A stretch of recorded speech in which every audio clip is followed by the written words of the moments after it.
Joxer. Já a gente recupera essa imagem. Enquanto isso, o Revolta bate o Gani. Mais uma. Assassinado o Lobo, podría ser. ¡Ha caído 3! As the Culling moves in on the kick, almost sniped him, but the body block will save him. Brady there gets ulted there as it moves in for Vladimir, but Salt.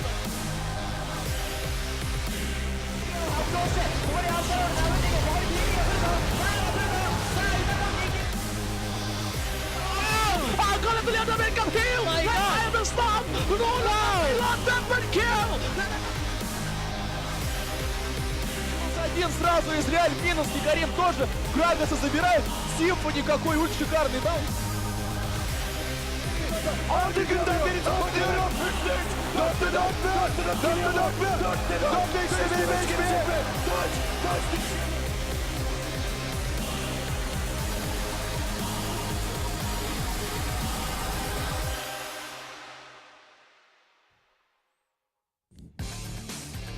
Welcome back, ladies and gentlemen, to the IWCI Grand Final between Besiktas and, of course, INTZ from Brazil. And, man, we are up to game number 4.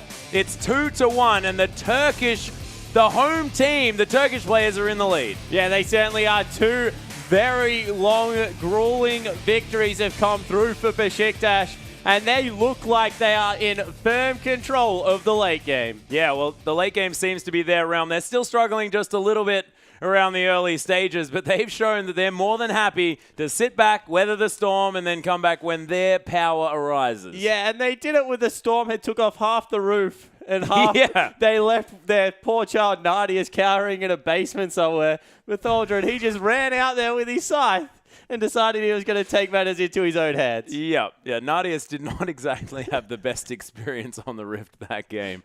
He seemed to be getting dragged left, right, and center, but it didn't matter because the horse just cut everyone down. Yeah, exactly right. So horse greater than dragon. In the end, Yang was often able to kill Nadius, but Tholdrin killed everyone else on his team. And when he paired up with the Diana late game, particularly after that Lich Bane had come through, even if the Q was missing, Diana was doing like half of a carry's health, getting into Zhonya's, getting a full spell rotation out afterwards as well, was unkillable with how big the shield was. The persistent team fight out of Besiktas just became way too much. Yeah, it was just disgusting. And you saw Energy there managing to use that Zhonya's Hourglass so beautifully in the last team fight. Then the Pale Cascade came through and gave him so much of his...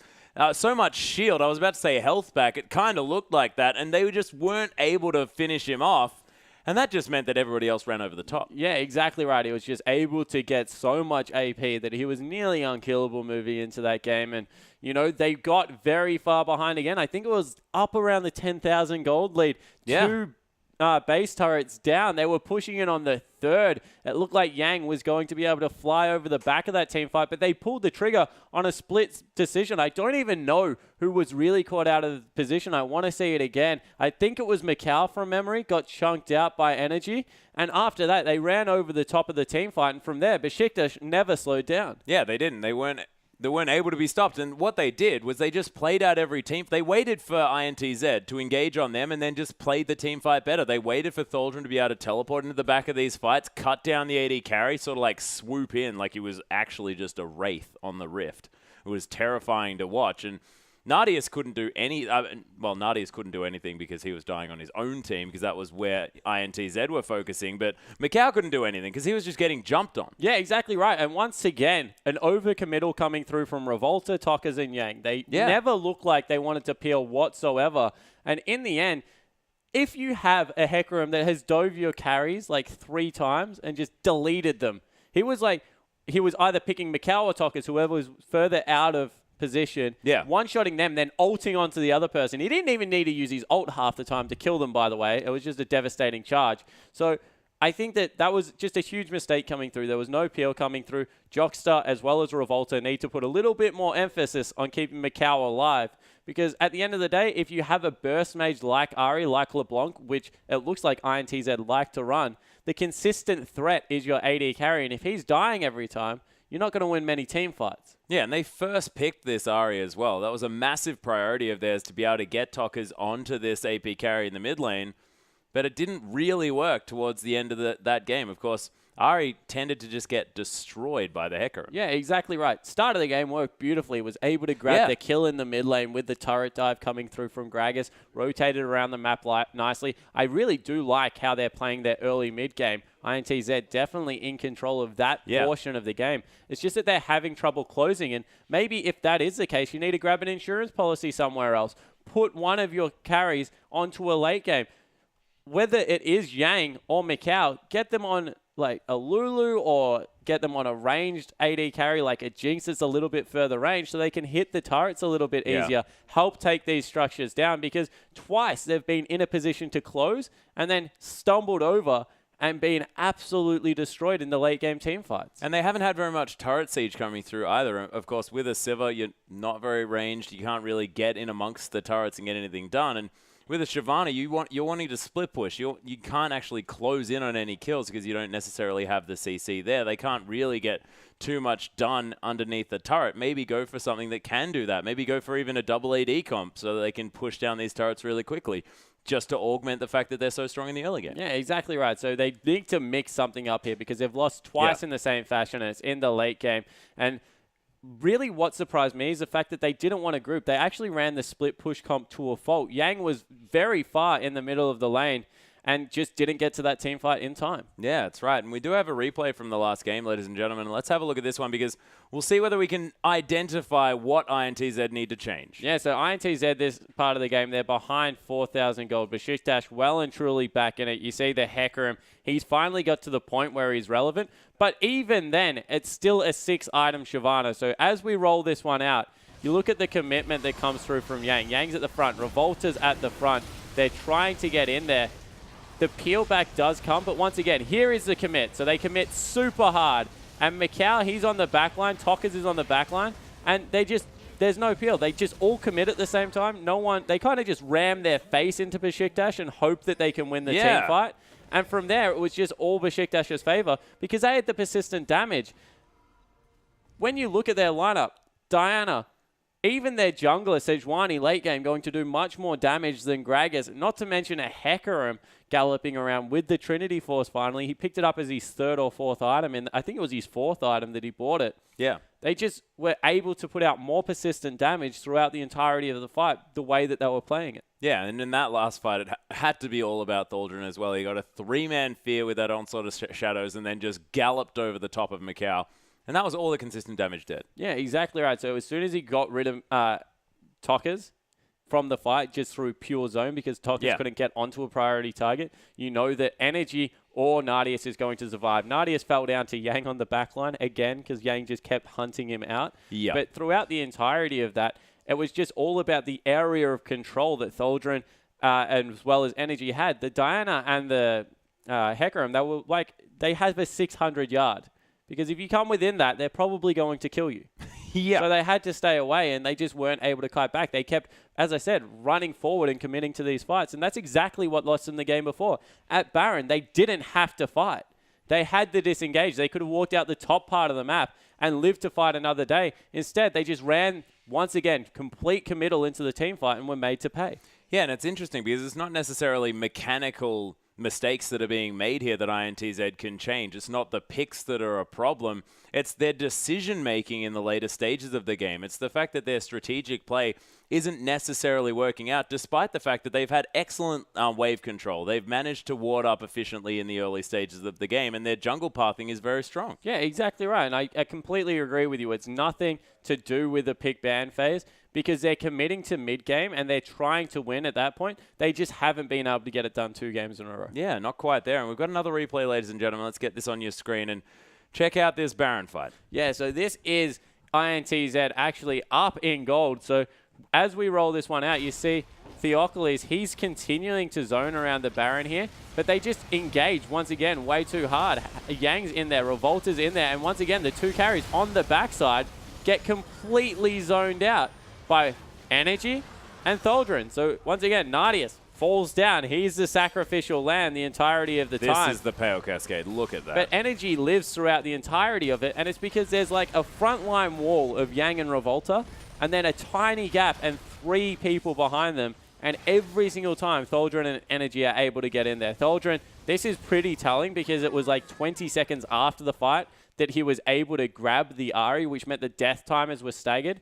They try and run in, end the game there off that and give away a couple of kills. But in reality, if they aren't going to peel, they're in a lot of trouble of keeping their carries alive against a very aggressive top laner. Yeah, well, we'll see whether they can actually make sure that Yang is on a champion that can close in on the AD carry, destroy him, and then able to actually win the fight off that, because that's what INTZ were unable to do. They were managing to kill the AD carry. Yes, that's good, but when the rest of your team dies, it's not really much you can do about it. Yeah, exactly right. And I think that realistically, they gave up the Hecarim thinking that we have the Shyvana that can do the same job. Throughout mid-game, very definitely could.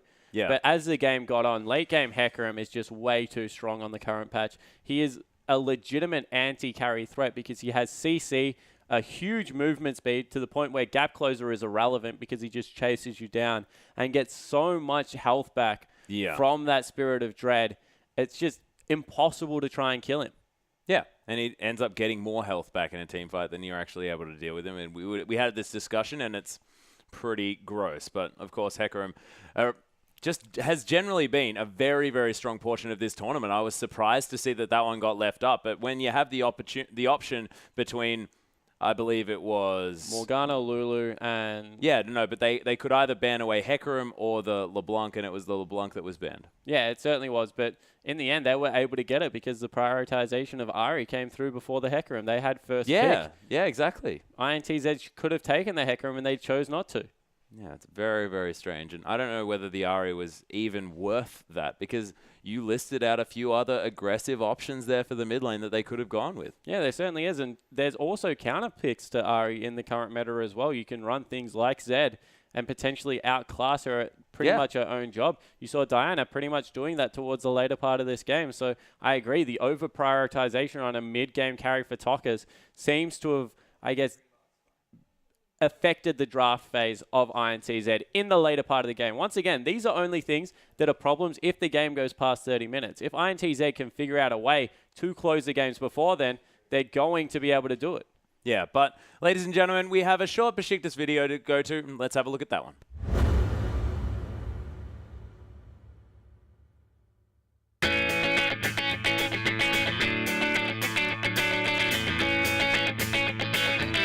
Çok kısa zamanda büyük başarılar elde ettik Beşiktaş olarak. Bunun bence birinci sebebi herkesin profesyonel olması, iyimser olması ve herkesin isteği kendi oyunumuzu her gün biraz daha geliştirmek. Bunun üzerine çok yoğunlaştık. Takım antrenmanlarımız çok yoğun. Bunların hepsini de karşılığımıza alıyoruz ve böyle devam edecek.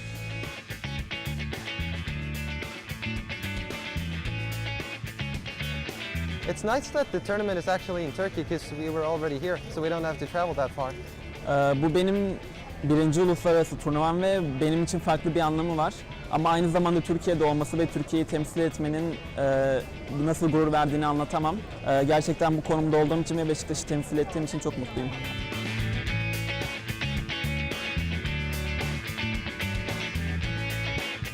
Our goal at Wildcard is to win, obviously, to get more experience, to beat other regions, and possibly get to MIC, where we could play against teams like Fnatic or TSM. That's huge motivation for us. Tabii ki de ev sahibi olmak ve arkamızda taraftar desteğinin bulunması bizim için bir avantaj. Çünkü oyun oynarken arkada taraftar desteğini duymak gerçekten moral verici bir şey ve de oyunun performansını arttırdığını söyleyebilirim. So being the home team of this tournament is really exciting for us, but it also adds a lot more pressure onto our team because everyone from Turkey is rooting for us, everyone from Turkey is gonna be here, and we do not want to disappoint our fans. Önceki senelerde Dark Passage takımı Brezilya'ya yenilmişti. Biz bu sene Türkiye'yi daha iyi bir şekilde temsil edip rövanşı alacağımızı söyleyebilirim.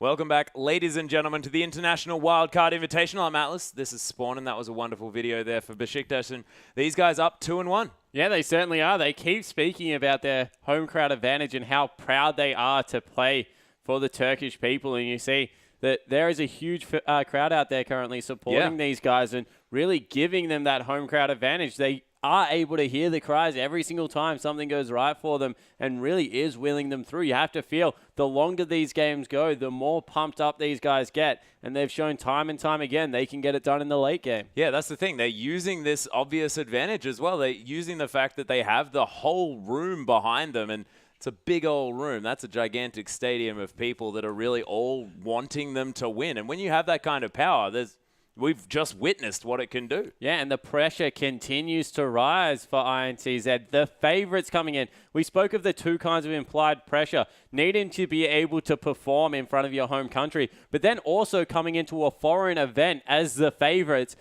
Everyone expected these guys to rise to the occasion and win. They were touted as the best wildcard team. Everyone said that Turkey was relatively close. However, time and time again, INTZ showed that they were very, very dominant. But today, they just seem to be missing something, and it's that closing ability. Yeah, they're unable to really get to that point where they can just win the game. And what they haven't been doing is necessarily playing with as much conviction as we saw throughout the group stage. They were unable to sort of make sure that they actually managed to win the game at the point that they have the massive lead. And they managed to get massive leads in a lot of these games. Yeah, and you know, I completely agree with you. Maybe they're playing a little bit more hesitant and not committing to it, because I feel if that was a group stage game, Yang, as the 6-item Shyvana, would have dove that turret. He would not have been split pushing mid lane. He would have jumped over the back of the team fight, corralled everyone off that, created that zone of safety to be able to walk up and hit it. Because realistically, he had about 326 armor around that mark and about 4,000 health when that one went down. Remember, he's Warmog's Thornmail, like all kinds of ridiculous tanky items, and just chose instead to split push, and it gave them a window to engage. Yeah, and it didn't necessarily work out. So, like, look, we'll see whether INTZ can come back through with a better idea as to how to actually take the victory, and whether that's going to be late game insurance or not. I'm not entirely sure, but I feel like if they're going to play late game against Besiktas, then they may not necessarily even get there off that, because, of course, Besiktas have shown that if they're given a window to get to the late game, it's fine, and they start off with a deficit in order to deal with it. Yeah, exactly right. So I agree. They need something different here. Maybe they go even earlier game. Do they pull out the Lee Sin and just try and get lane snowballing? Do they go something like a Rek'Sai that does the same thing but is a little bit better late game than Lee Sin because of the knock-up capability? I don't know what the answer is here for INTZ. I think that it is very risky to run a full late game composition into them. Yep. Like just go late game for late game. Maybe it's something along the lines that they run the AP Cogmore and they just run a siege composition that comes out here. There has to be something that they try differently. Yeah, well, we'll see what it actually is as we hop in. Of course, ladies and gentlemen, we do have one of the players not feeling so well, so it's going to take a little bit longer for us to get into this game. But I'm incredibly excited to see whether or not INTZ can bring this to a 5-game series, because you saw the crowd. This is gigantic. We want as much League of Legends as we possibly can at this point, and now you can see the Besiktas lineup. They are now finally here. And we'll see whether we're going to be hopping into Champions Select relatively soon. And man, I'm so ready to go into this game, because if Besiktas get any form of early advantage, could you imagine what the momentum is going to give them? Yeah, exactly right. If they are able to get anywhere close to a lead at the start of the game, they've already shown that they can play from 7,000, 8,000 gold behind. And that's just going to mean even better things for them. Yeah. I want to know whether they can play early game as well, whether they have anything to really be able to run at the INTZ lineup. Do they go a little bit earlier as well? But if the game continues to go this way, they just seem like they have better communication and shot calling in the late game to be able to get things done. Yeah, that's exactly right. And now that whatever was removed from underneath the table has now gone, we'll see whether Tholdren is going to be A-OK. And you see that all business here for the top laner. Yeah, it certainly is. Make sure that his environment is entirely ready for his top lane performance, because, man, he's been carrying his team. Yeah, he certainly has. Game 1 didn't have the best performance up there. Yang was able to run around, and Tholdren on Maokai was relatively ineffective. However, Game 2 and 3, the Rumble as well as the Hecarim performances were very hard carries. Rumble especially, he peaked extremely late in the game, but was able to get very good things done. Hecarim, he was the person that dragged them back into that game. They needed 4 saddles Well, actually 3, because they kind of let Nadius just die somewhere. Yeah, no, I think they may have put the other saddle on, but it was sort of dragging on the end of his tail somewhere, certainly. smacking They just the attached ground the rope. a whole bunch. They attached the rope, told him to hang on, and he fell off a couple of times. They managed to get him there at the end. Yeah. But yeah, he definitely has had 2 very impressive performances. Yeah, he's looked very, very strong. And I really like the Rumble as well. And making a Rumble comp work on the 5.7 patch, that's admirable. Yeah, it definitely is difficult to come through there and be able to do that. So I agree that being Tholdren right now, might have some target bans thrown at him. Yeah, well, we'll see whether the Hecarim is going to be taken off the board. I couldn't imagine seeing that one coming through. Yeah, because, it's definitely man, not now that they're on blue side, able to first pick it. That seems to be a red side ban. It got through last time purely because Besiktas didn't have an extra ban, so maybe it helped them because they had to choose what they got let out through. Well, this time around, Besiktas are on the blue side. They ban Kalista and LeBlanc, but Hecarim first ban. Lulu going to come through second. Energy, not going to see that one. Definitely a strong pick up here. Shyvana going to be taken off the board, and now it looks like we might have Rumble as being a bit of a contested pick. Yeah, so Morgana also hits the bench here. So once again, Thresh available for Dumbledore. Janna available as well. Yeah, Janna's up there as well. Ari also available. We've seen that that's quite heavily contested. Gragas is another one. Once again, Theocles still has yet to be the super impressive jungle player. Missed a couple of crucial ultimates again in that game. Yeah, not quite getting there. And Revolta also whiffing a couple on Gragas in the last game as well. But Janna is going to be the priority here for Dumbledore. Yeah, so locking that one in pretty quickly there on the backside for Dumbledore. Doesn't give much away from the team comp, keeps the AD carry relatively safe. So this game, Nadius will have at least one person peeling for him, and it's Thresh Maokai locked in. Yeah, Thresh Maokai going to be taken away. That leaves the Ahri up, as well as the Gragas. Yeah, so Gragas still available. Rumble could be the top lane pickup here. Does relatively well into Maokai. Yeah. Gives them a little bit more early game. You don't really want to run Rumble Janna just because they're kind of counterintuitive to each other. Just a little bit. But it definitely is something that we've shown, Tholdren has shown that he can play. And otherwise, without the Maokai, without the Rumble, I don't know what else you'll really default back to. Yeah, Nadius thinking about the Sivir here. Picks it away from Macau. Didn't work out for them in the last game, INTZ, but we'll see whether they've got a plan for it. A lot of movement speed already coming through from this lineup. Everyone very, very fast. Is Macau thinking about heading towards a late game hyper carry? And we were talking about INTZ. Maybe they need to have a little bit more power here. And Lee Sin, Revolta back on his power pick for the mid game. It saw some bans after his first performance. And we'll see whether he has a similar one this time. It's all on the line now, though. Yeah, you can't really blame him either, coming through with the Lee Sin for the early game power, trying to just put Besiktas in a hole that they can't climb out of this time. A little bit of late game insurance coming through though. Macau on the Janna, going to be able to... Janna. That is a jinx. That is most definitely a jinx. Going to be extremely safe and get a lot of damage done on the back end. And now, looks like Besiktas are the ones that have committed to more of an early game composition.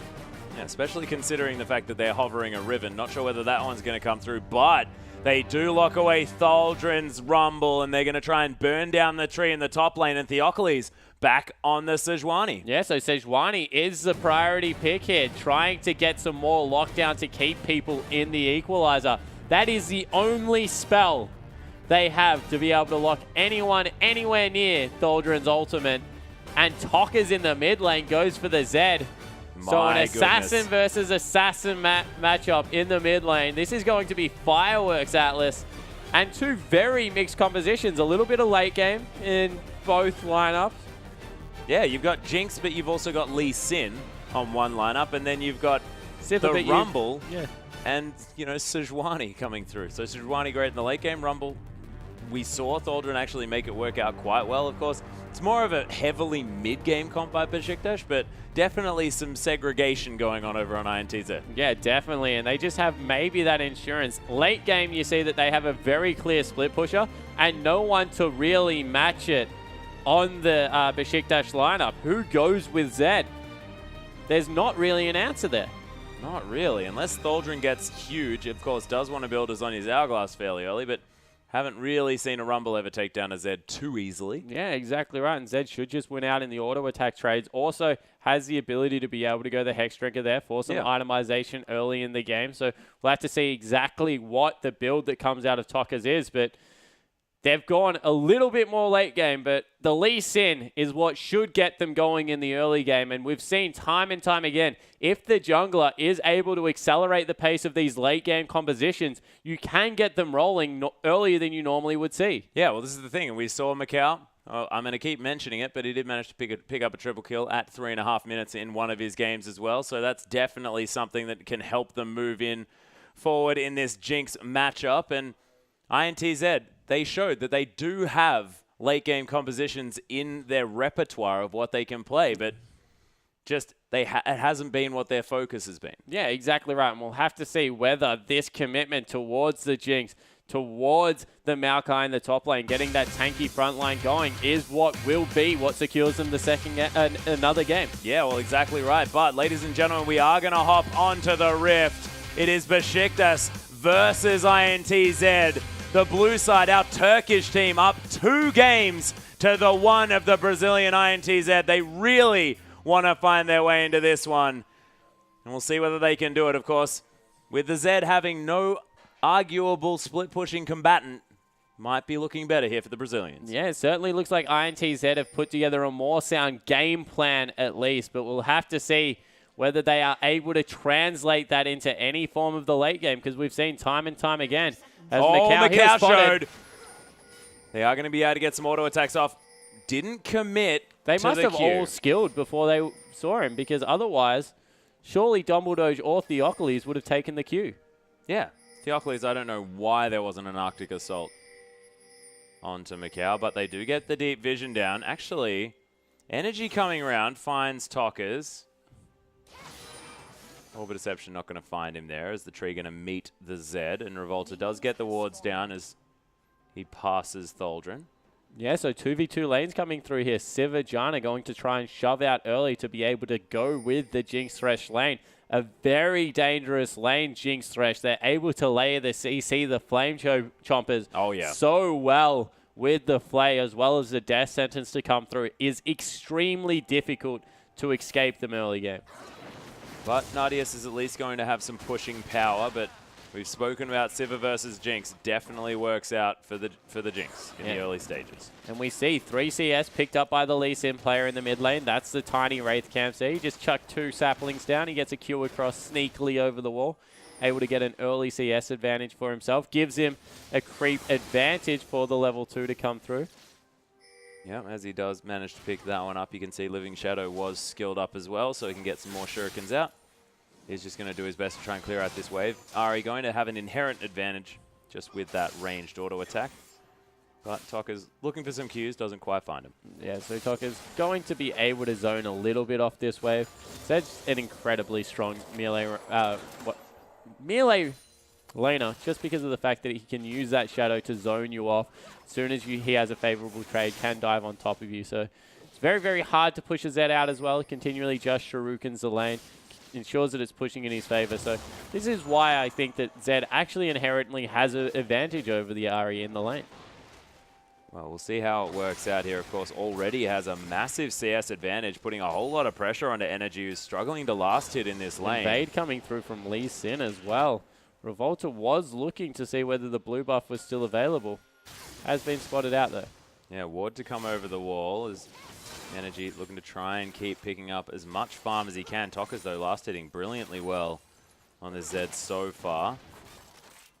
Meanwhile, you can see Macau able to get some cheeky auto attacks in, but very even on the farm here on the bottom side. Revolta once again spotted out, going for some form of an invade early. Still hasn't been able to pick up the blue buff on the side Theocles, but Revolta, he's wasting a lot of time in his jungle as well, where we normally saw him ganking. Yeah, there's the Death Sentence landing on a Dumbledore, though. Oh, Flame Chomper's a little bit misplaced there as Macau doesn't manage to lock down the Janna. Yeah, short arm the Flame Chompers there. That should have been the layering of CC that we're used to seeing out of Jinx Thresh. Maybe he was expecting the Flay to come through. Potentially. From Joxer, but wasn't willing to commit to it, and that means that in the end, Janna just walked away, and a little bit of a misplay there from INTZ's bottom lane. Yeah, may have missed an opportunity to really get something down there, and could have zoned Sivir away from a whole lot of experience potentially. As Nice Eye of the Storm going to keep Nadius a little bit more pleased. And he's got a CS advantage, although the wave's pushing. Yeah, so the lane going pretty much as planned for both people. He's just trying to push out the wave Nadius early to make sure that he's not the recipient of too much harass. On the other side, Jinx really doesn't care until she gets the BF sword. Then she'll intrinsically just win the lane, and Sivir's never going to really be able to force her off creeps, especially with a Janna in the lane, who really is known for more neutralizing waves. Will help with the pushing power of Sivir a lot, but really won't do much to stand up to the raw power that Jinx gets once she's able to pick up that BF sword. Well, we'll see how it goes getting to that point as Nadius able to pick up a cannon creep for himself. Energy taking some harassment here as Tokka's decent health bar here for this Zed, who might actually have some scaling health runes. And ooh, Theocles was looking for something onto Yang there on the top side, but not going to get it. Yeah, so he's just trying to farm out with the saplings, and you have to wonder, does Yang know he's up there, or is he just playing extremely cautiously? In the end, Theocles gives up on the gank, goes back, and maybe that's just some good sixth sense coming through from the top laner. Yeah, Yang knew something was up. Didn't see him get spotted out there as Energy very low on mana. Once again, Revolta going for another invade. Check the brush before you go for it. Yep, decided not to. He's just they might be looking for a dive here. Yeah, actually is going to get over there. Nice charm to land. Brilliant flashes. Revolta's tanking up this turret forever. Tokkas, he gets under there. The first blood goes down, but Theocles, the instant double kill for the Sejuani. Yeah, so they get the first blood, but it went over onto the jungler, and in response, 2 kills over onto the late game jungle, and that is not what you want to do. Get a Sejuani rolling, because in a soul tank lineup, she needs the gold probably more than anyone, arguably, and now being able to grab a great head start. Yeah, really nicely done. Both mid laners picked up level 6 off that exchange as well, and I mean, that is first blood going down, but that's only 1 assist to Tokkas. And after that, Energy died, but he's now ahead. Yeah, exactly right. So he was able to grab both of them. Has fallen behind slightly behind in in CS. farm, yep. So probably still in the Zed's favor. He's gone back and spent 1,600, 1,300 gold roughly as Theocles now maybe looking for a dive. They're trying to shove the wave up, and he'll grab Gromp before it goes through. So we'll see exactly what he can do with this CS advantage. Not going to be able to shove. There's just not enough mana on Nadius there. Yeah, needs to be able to spell shield himself something in order to get some mana back. See whether he can ask Thresh for a death sentence. Mikau, though, is going to be heading back to base. Actually gets it cancelled there. Nicely done by Dumbledoge. As now the CS going to be equalized here on this bottom lane. And in the top, just going to be farming it out. Pretty standard. And the Sejuani has been able to keep up in CS with the Lee Sin as well. So Lee Sin not even really getting ahead in CS at this part of the game. Has gone for the Chilling Smite as well. So won't exactly struggle in the jungle. Lee Sin never does, but won't have the super quick clear that we do see at times coming through there. As he started up his second buff, we'll get level 6 off that one and be able to affect ganks a little bit better around the map.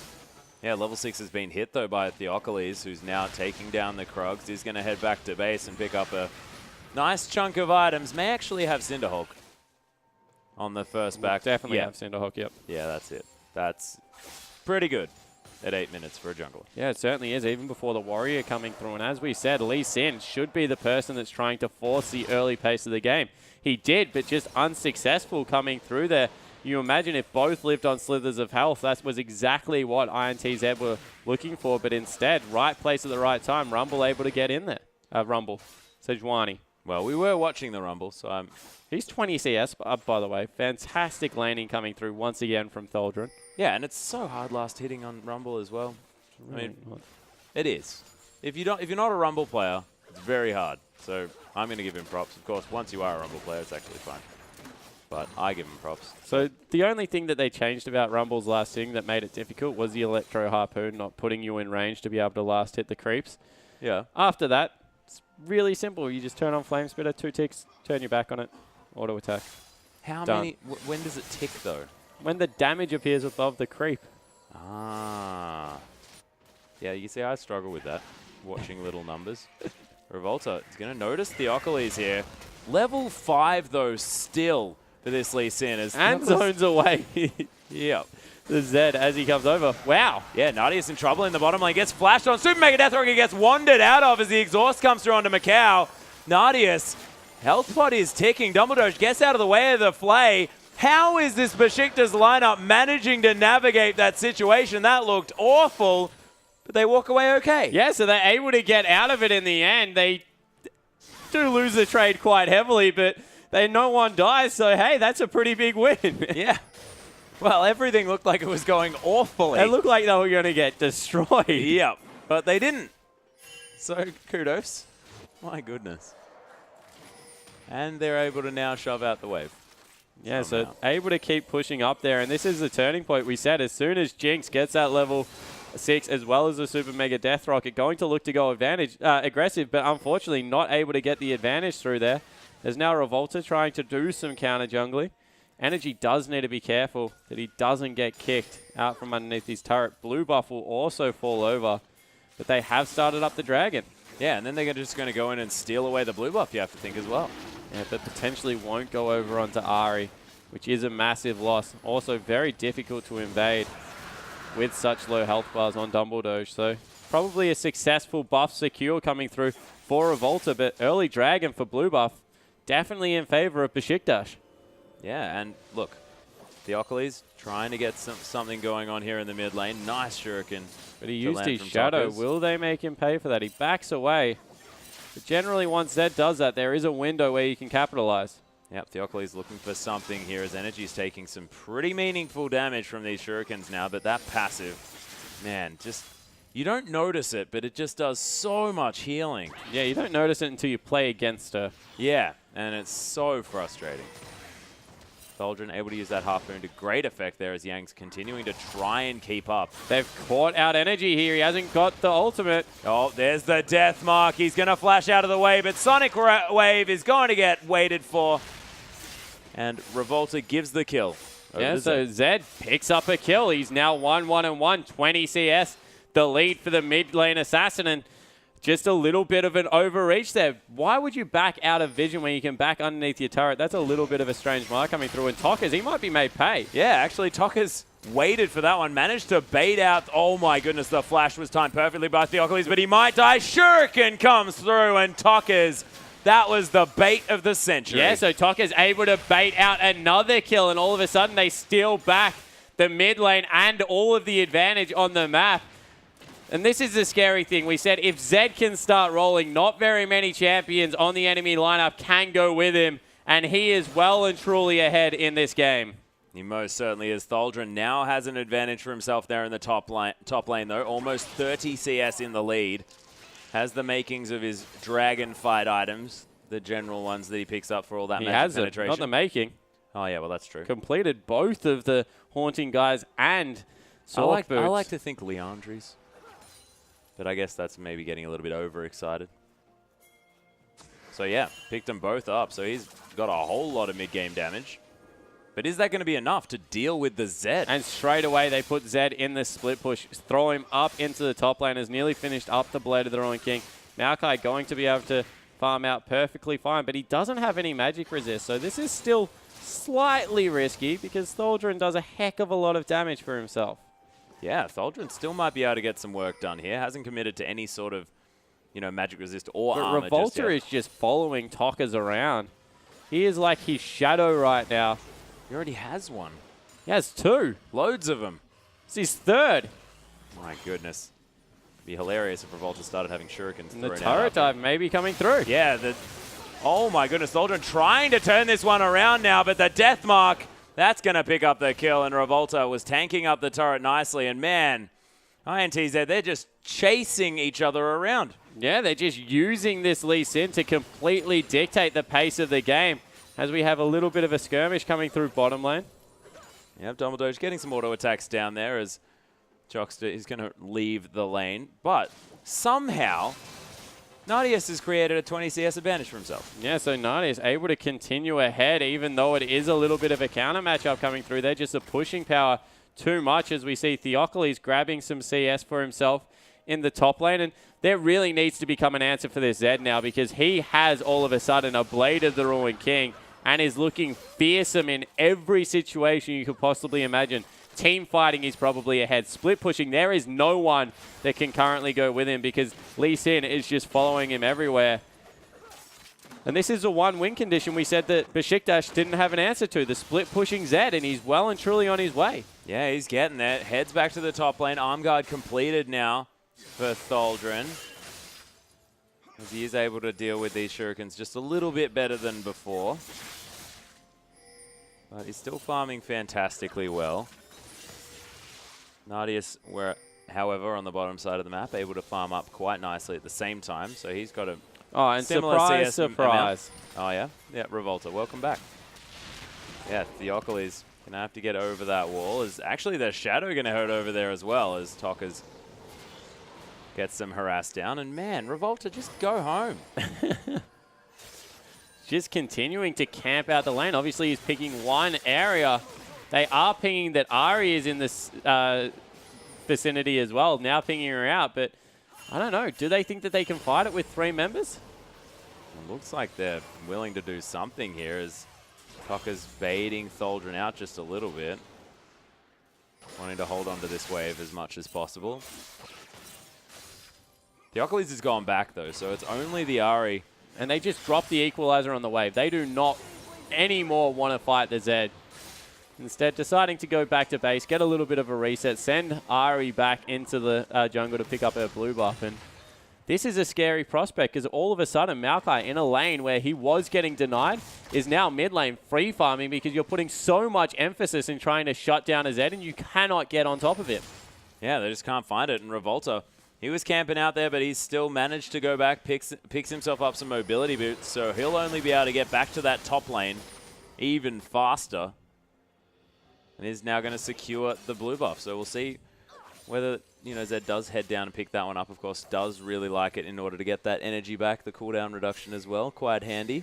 Yeah, the one advantage they do have. They go in, actually. Yeah, Jockster has to get out. Nice descent. That's going to be the whiff again coming through from Theocles. They are going to possibly steal away this blue buff with Zed in the top lane. That's a lot of the gold from INTZ.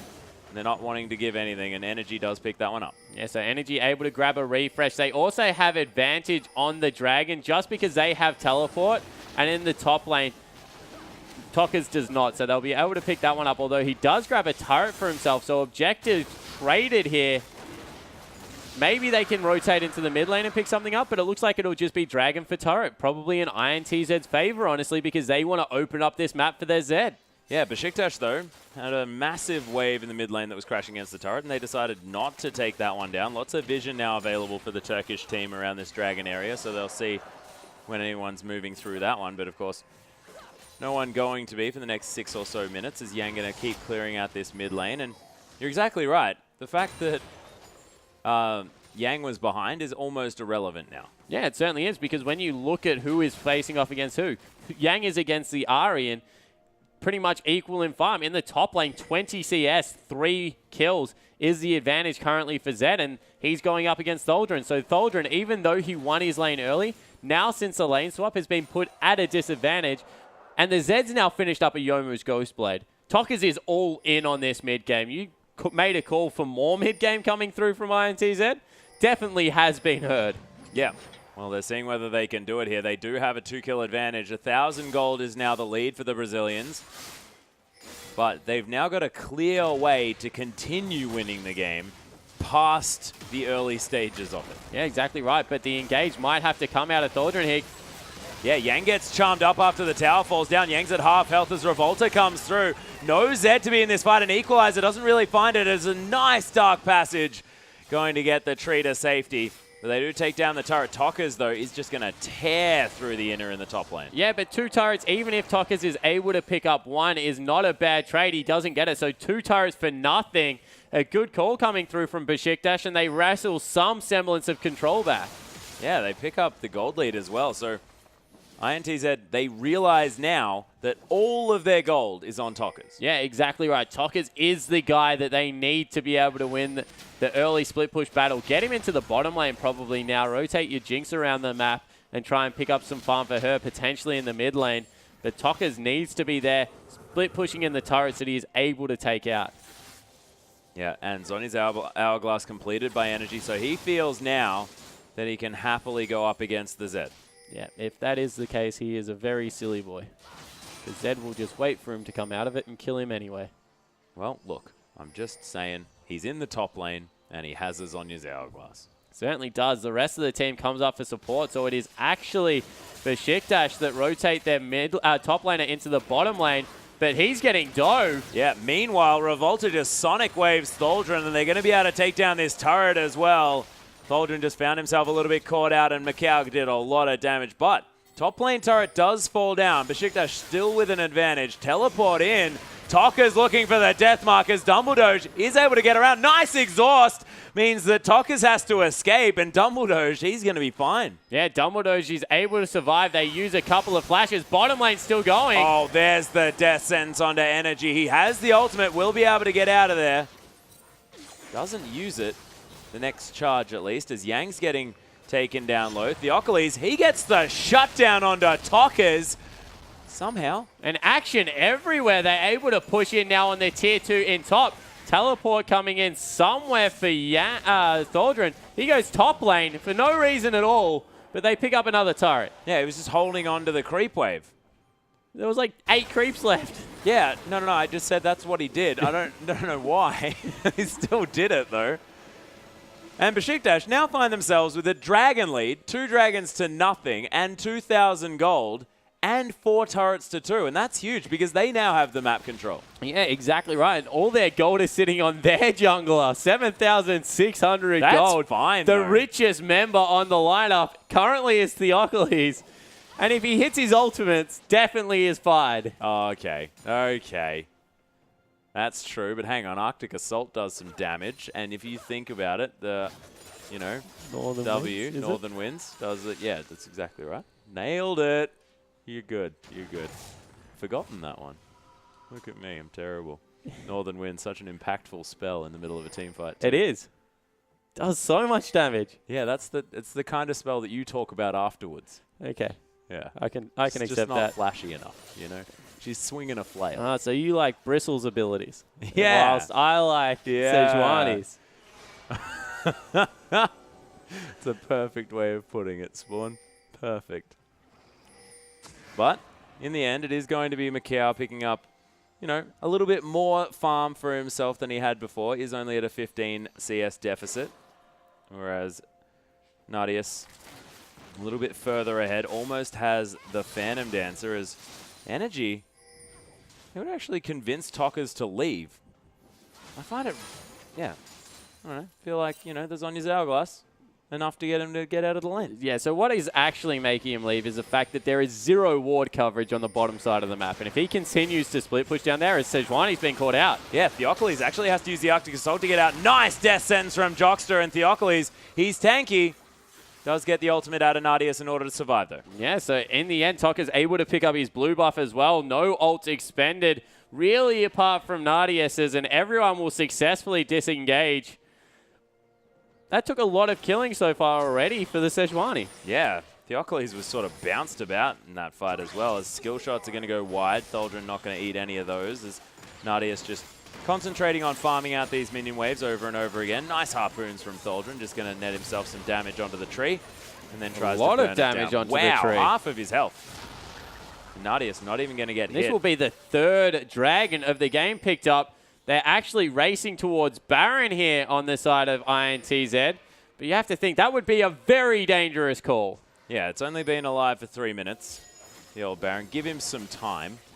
At least let him make his bed or something like that, like brush his teeth. Yep. Teeth at 3 minutes old? Well, come on, it's accelerated. Baron only lives for about, 20 minutes? Oh, I like it. Yep, I'll accept that. Good answer. Yeah. You win this round. We'll see how we go moving forward. Besiktas, though, they are going to take down their 3rd dragon of the game. So that becomes a real win condition right now. 35 minutes. They'll have a 5th dragon if things continue to go this way. And that is extremely early into a game to be running around with a rumble with 5 dragons. And a rumble with 5 dragons is a lot of fire, ladies and gentlemen.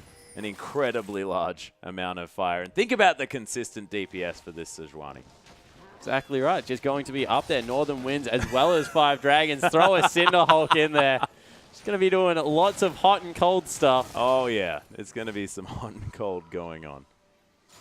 I wanted to make a comment, but I just can't find the reference in my brain at the moment. I was going to start singing a Katy Perry song. Oh, my God. Could have been worse. I really hope that that wasn't what I was about to think about, too, because that could have been even worse.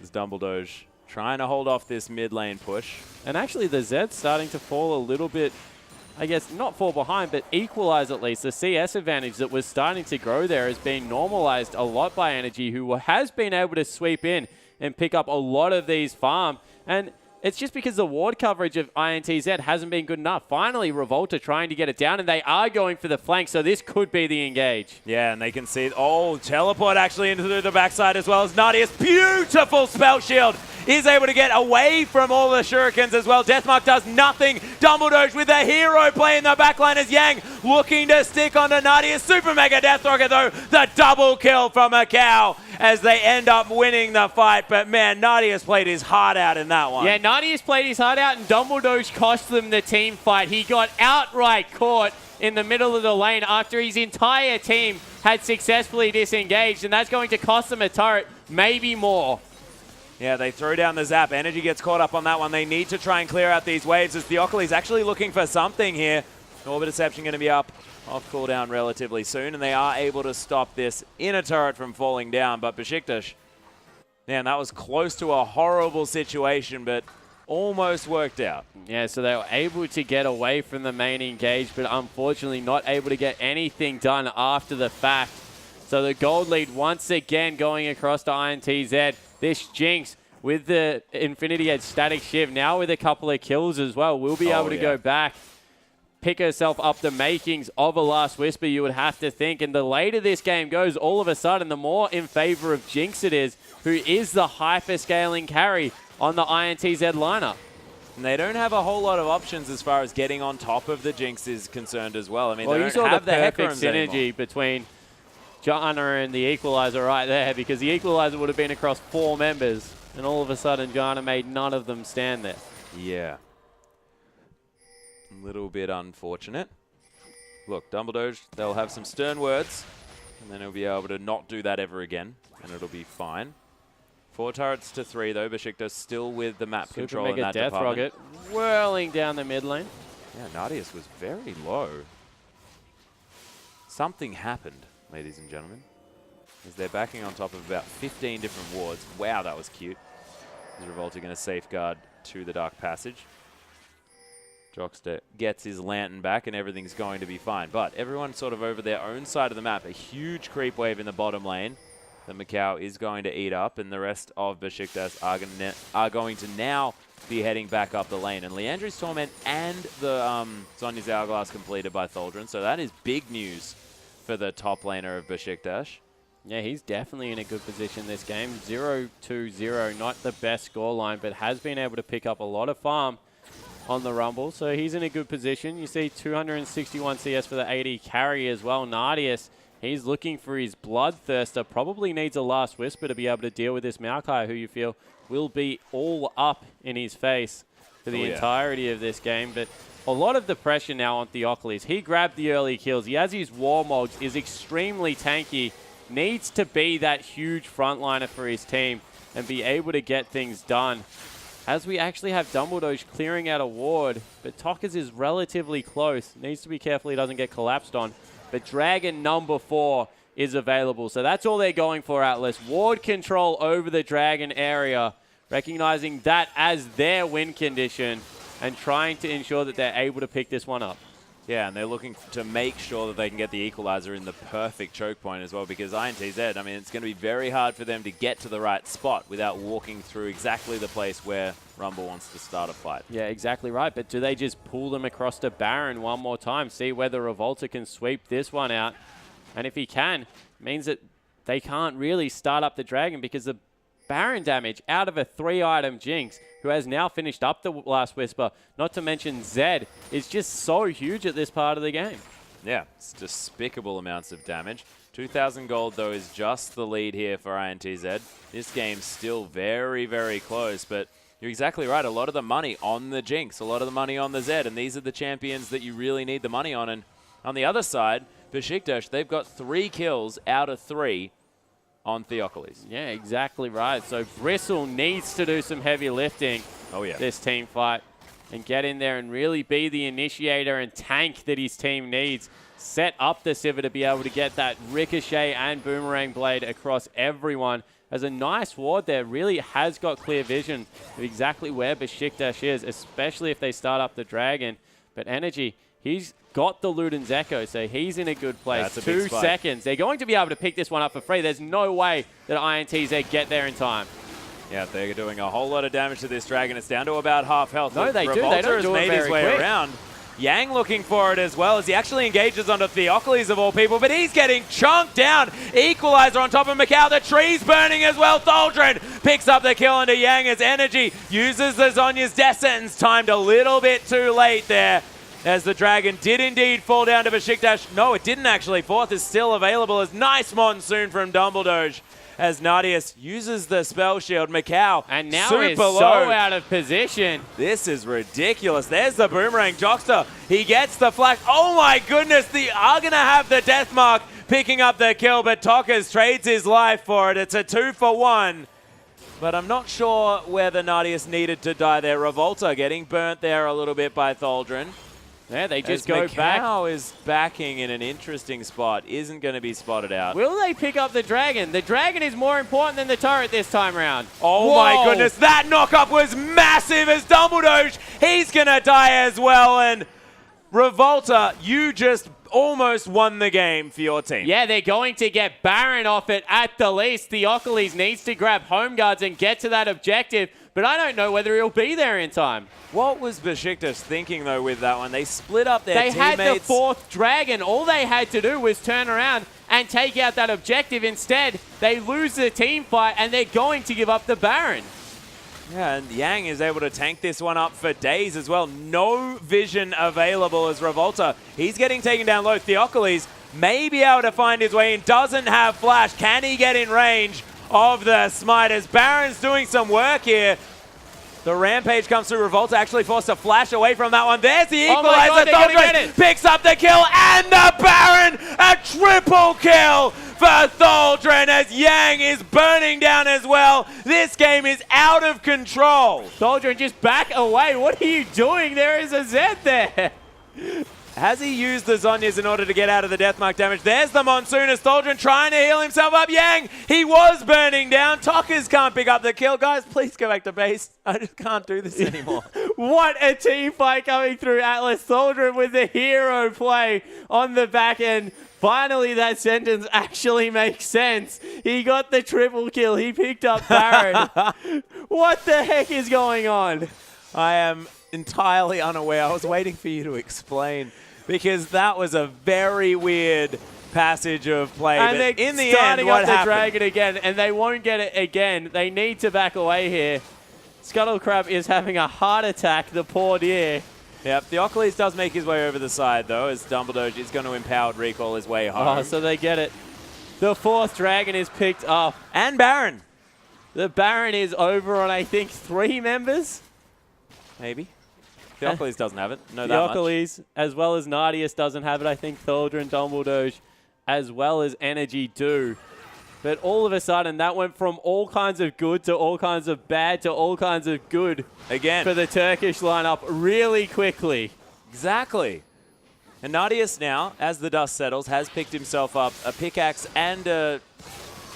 Oh my goodness, Toka's actually going aggressive here as Tholdren does use the equalizer. Beautiful positioning. Decides he wants to burn down Revolta now as well. Uses a safeguard. Nadius is going to be able to take down this inner turret as Toka's at about half health. Yang backing. The mega tank is in the bottom lane for some odd reason. Super Mega Death Rocket just to soften him up, but they need to back away. This is all low health bars coming through. Besiktas might be in some trouble. They get it though. Yeah, and the Baroned up minions are going to stop the assault, and INTZ just give up the fight. So a completely equal gold lead at 33 minutes in the game. And once again, Besiktas' shot calling Yeah. although extremely odd, has come up trumps. Yeah. I don't know what that... there's an analogy there, but I can't really see it. Can't really find it at the moment, but Besiktas definitely been managing to find something here that's been working out. They're now 6 turrets to 3 and 4 dragons to 0. 5th dragon is going to be up in 4 minutes or something like that, and INTZ will not then be able to fight them at all. Yeah, exactly right, and they have the super creeps in the mid lane to worry about all the while. If they shove that one up, Besiktas, they'll have clear vision of exactly where they'll approach from, either through the jungle, through wards, or the super creeps in mid lane, automatically pushing that wave up. And now you think, INTZ, they lost their advantage that they picked up with that Zed. All of a sudden, Rumble doing very meaningful damage in these team fights, and they need another miracle kick. The only reason they won that team fight was because Revolta kicked someone through 2 or 3 people. Yeah, that was incredible. It was a really good Lee Sin kick. They were all also at about 200 health, I think, at that stage as well. Living Shadow going to be looked for here. Theocles probably wouldn't have taken any damage from it anyway, so it doesn't need to feel too bad about whiffing that one. 200 gold the lead for Besiktas, as they're looking to close out this whole series with this. This is how important this victory is. And Revolta, he actually gets bumped into there by Theocles after the ward goes Baron down. has run out, though. An incredibly short-range team comp coming through. They're able to get a couple of shots down. They can't stick around for too much longer. Nardius. Whoa! They just give up the turret. Yeah, well, they have to look at the middle lane where the super creeps are streaming into their base. Yeah, and they are able to take it down. The top wave is on the inhibitor turret as Theocles actually tanking this one up.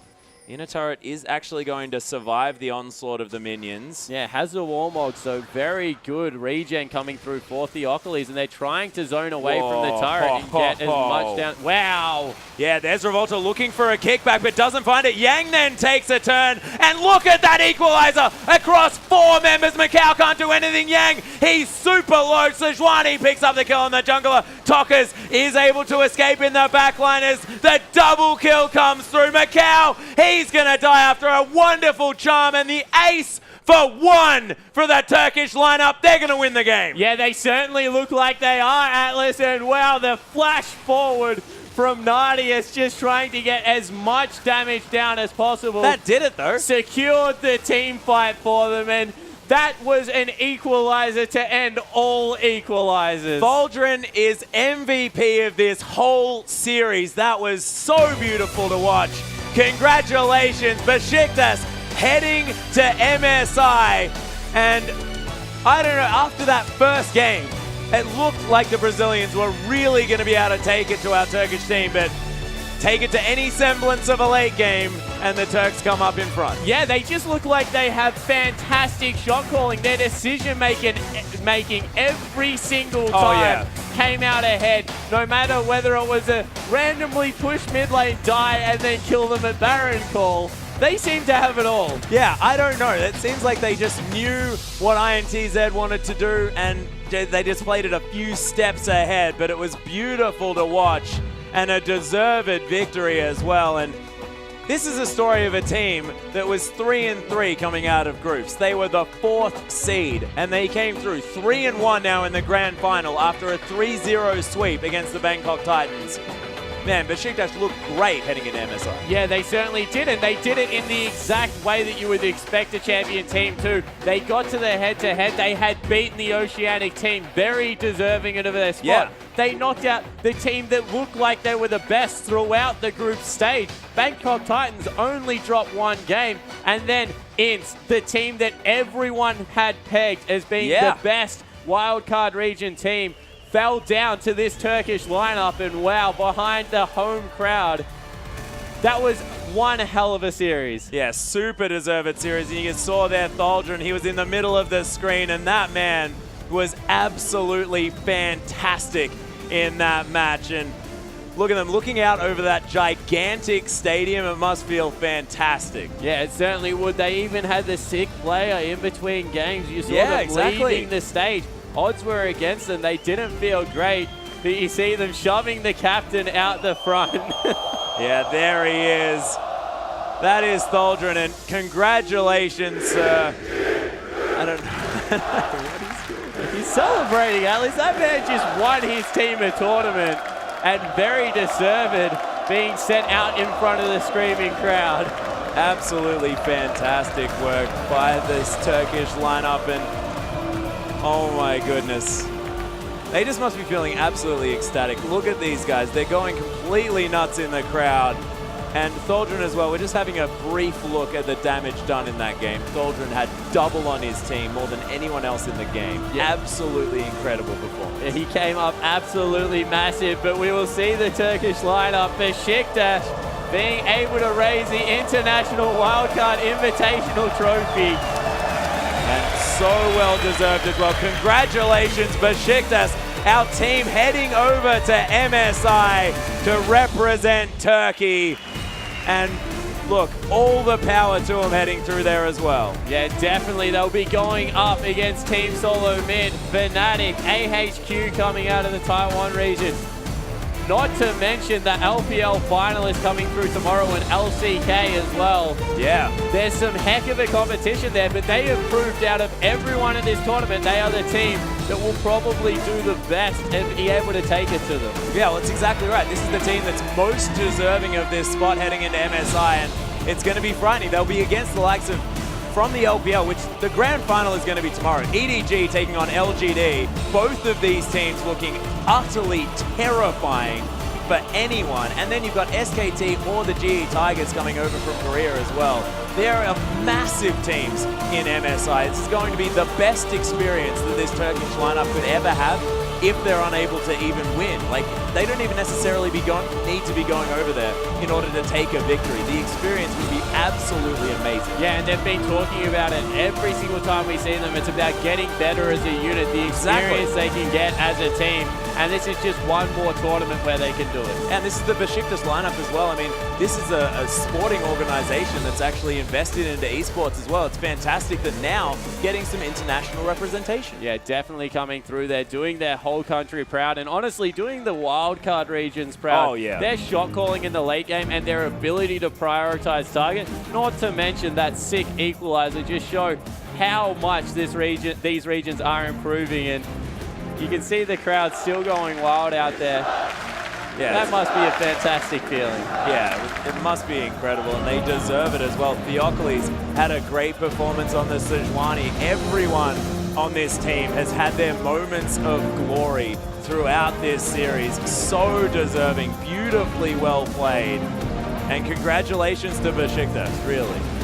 Yeah, definitely. You see they raise the flag one more time. Standing there to get their photo taken, the confetti's everywhere. Oh, it's incredible. And look, I'm more than happy to stand around there. You want that moment to last for as long as possible as they head forward to get their photos taken as well. And Tholdren, he's got a grin you cannot remove from his face. Yeah, and definitely, I don't think you'll be able to wipe that off for quite some time. Even Nadius, the AD carry that just got camped throughout the entirety of the last series, played beautifully coming up against the Southeast Asian region. And to only drop one game in 2 finals, is absolutely mammoth for these guys. Yeah, when they dropped half of their games in the group stage. Yeah, exactly right. More, when you compare it to how many games they've played, and if you think about 9-4 now. Yeah, so it's not even that. Yeah, that's incredible.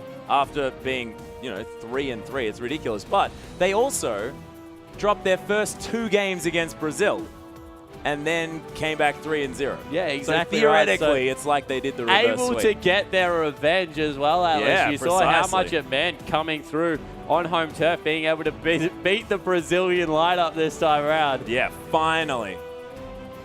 Yeah, and it was very, very difficult for them getting through.